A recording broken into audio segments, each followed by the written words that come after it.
KTN News. Get the whole story.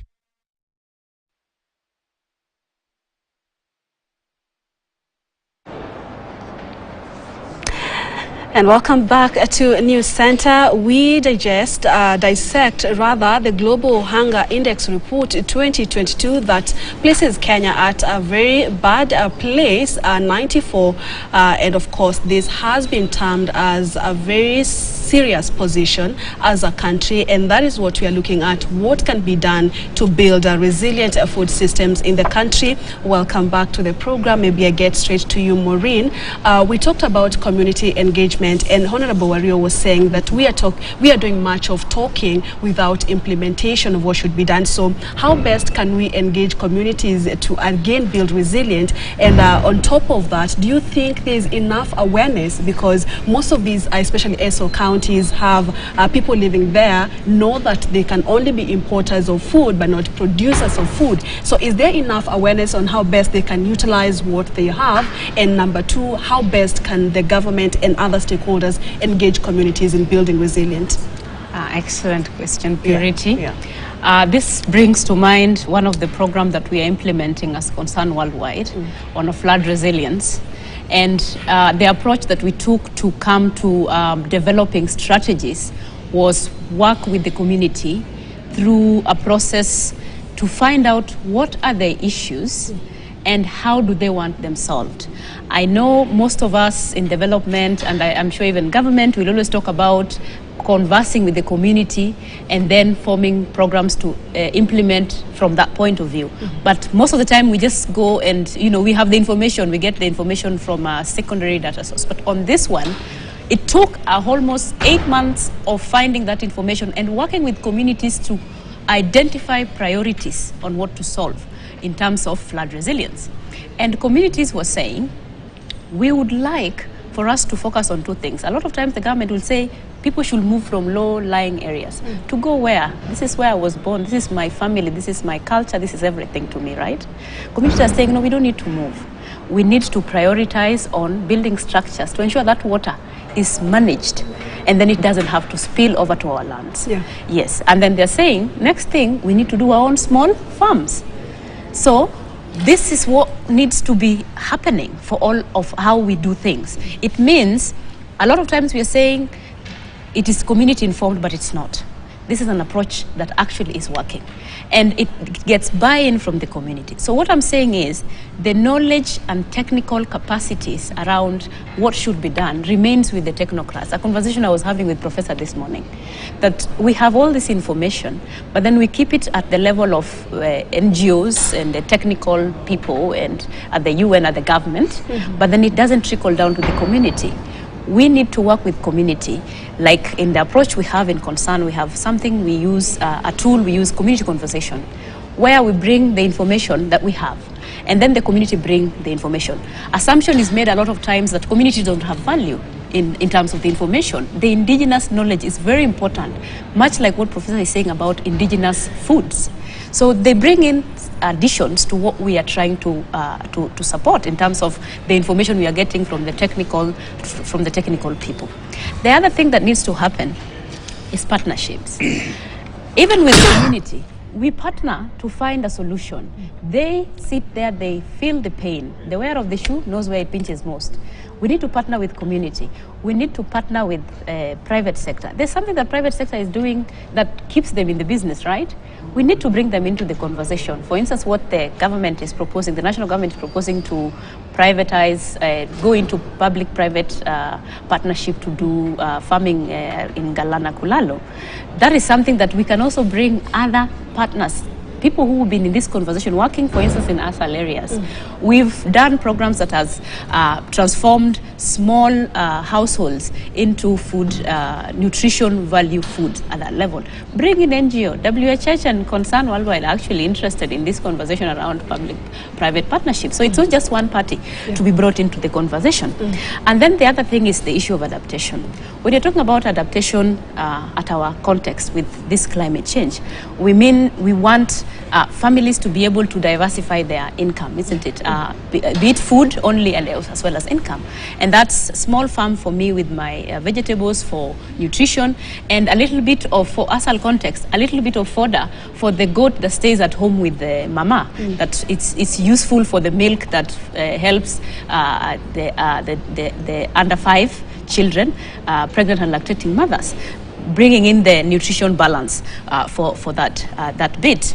On the other, I don't think, as we do this small at that level, that is at the community level, household level with the counties, the other value that the national government is bringing in terms of supplementing what we are doing, we should support that as well. So we are working together in all fronts. Yeah. Yes. And Prof, the biggest challenge actually when it comes to, especially in ESO counties, is water. And as Maureen was saying, we experience rainfalls in extremes. In ESO counties, at one point we are talking about drought. The next time we are talking about floods destroying everything, you know, and killing people. So we know that with reliable water sources, then we do not have to get ESO counties being just importers of food. They can also be their own producers. So what are some of the best strategies can be made so that we have these counties independent, supplying their own water and having their own productions? And I'm talking about having reliable water provision. So what best can be done so that there's a sustainable way of having these counties get stable in water provision? Thank you very much. I think as it has been alluded to, what is very key in the production and ensuring stable food systems. Yeah. So one of the things, there are many ways that you can be able to ensure there is a stable water supply in asol areas, and as it has been seen even in Israel. So there are several ways that the government and the county governments can exploit. One is water harvesting. During the rainy season, we have technologies that have been developed how you can harvest water. And that's where we need to look at the government, private sector, and the academia or researchers. Because, for example, I'm based at JKUAT, and we have so many technologies on how to harvest water. There are so many of them, I think they can be exploited. As Maureen said, most of which have not been exploited and still sitting on the shelves. Two, we must ensure that there are other ways you can ensure there is water. You can develop dams, reliable dams that can be supplying water for production in those asol areas. You can do boreholes. There's a case where we had to develop a borehole, and there was a very increased production of vegetables. Then we can also do wells. So all these are possible because boreholes, the water beyond, and with the support of the government, if they can put strategic boreholes, dams, and wells, I think that could help. And then water harvesting during the time of plenty. Water harvesting has not been exploited. You can harvest water in so many ways and store it for the time when it is dry. Yeah. And these, I think, are areas that needs to be exploited. All these technologies we have of water harvesting, all these technologies of borehole development at various levels, wells and dams, as the Honorable Barrio said, we just have to do it. There's no other way, and we know we can do it if we put our finances in it and we purpose for it, because there's no agriculture without water, and the country should no longer just depend on rain-fed agriculture. It's time now.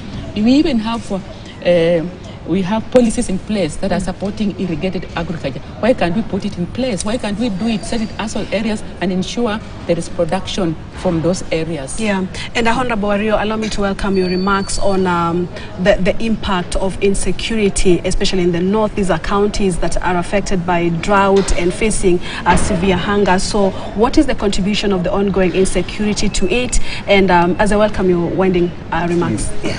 Thank you so much. I think I would also like to mention that, conflict among the pastoral communities, the asol in this country or even across the international borders is not new. It is something which has been there for quite some time, for many years.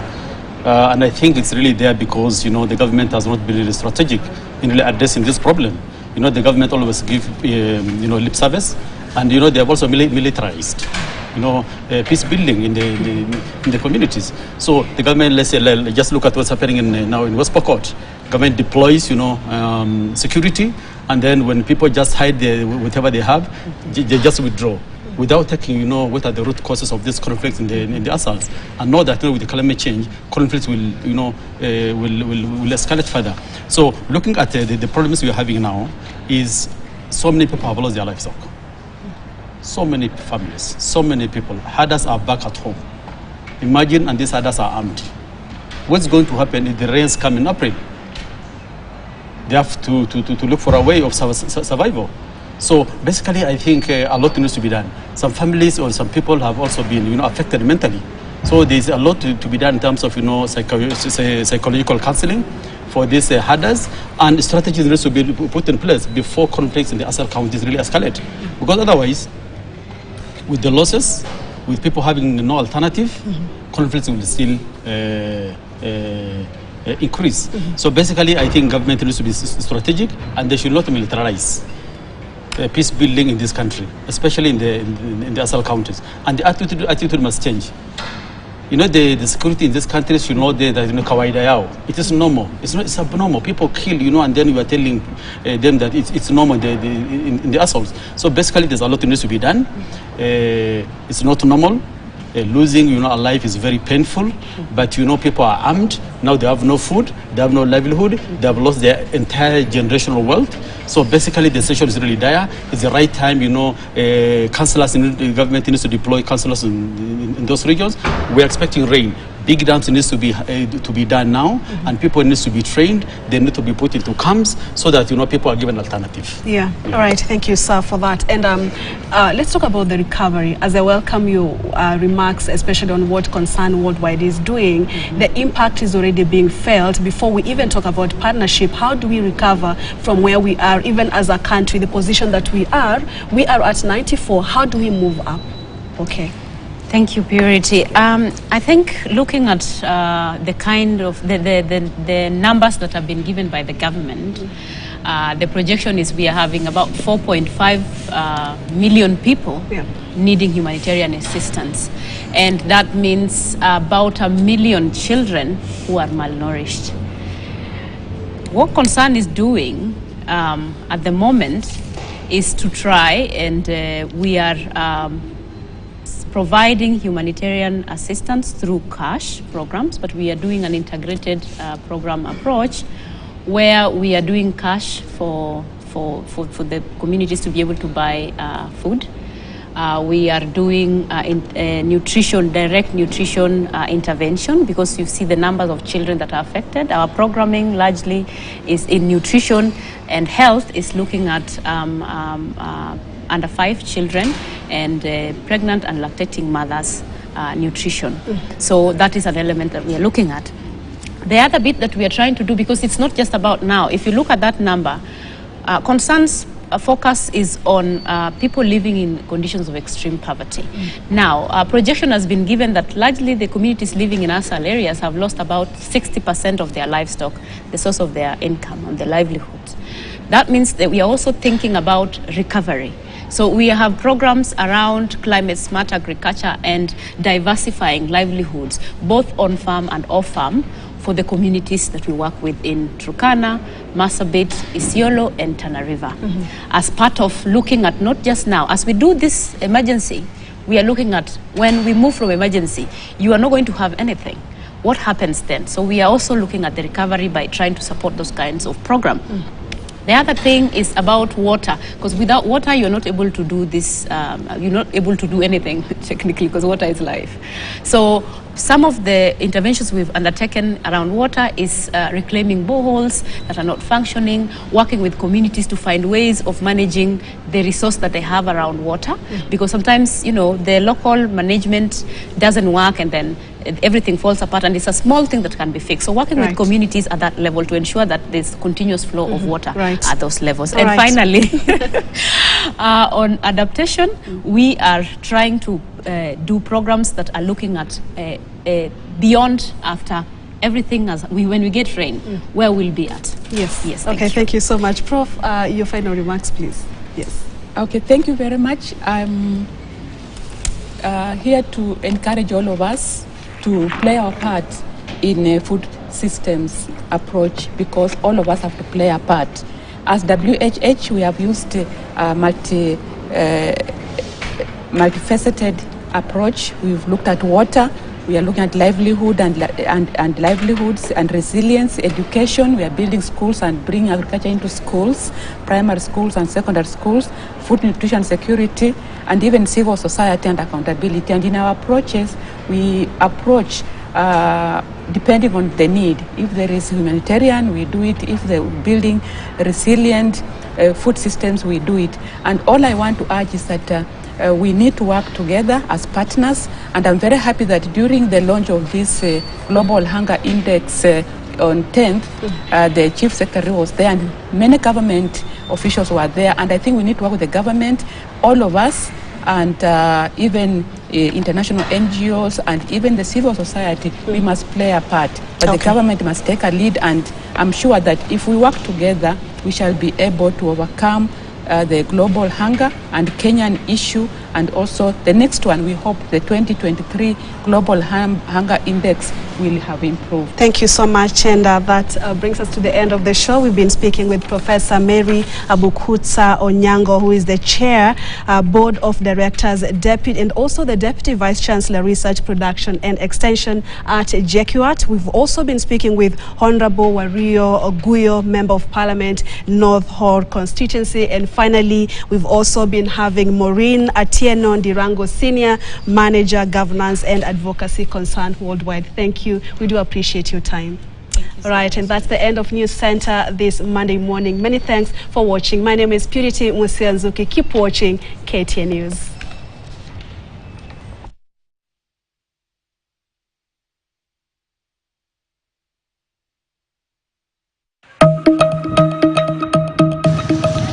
Kakuma 4 refugee camp has many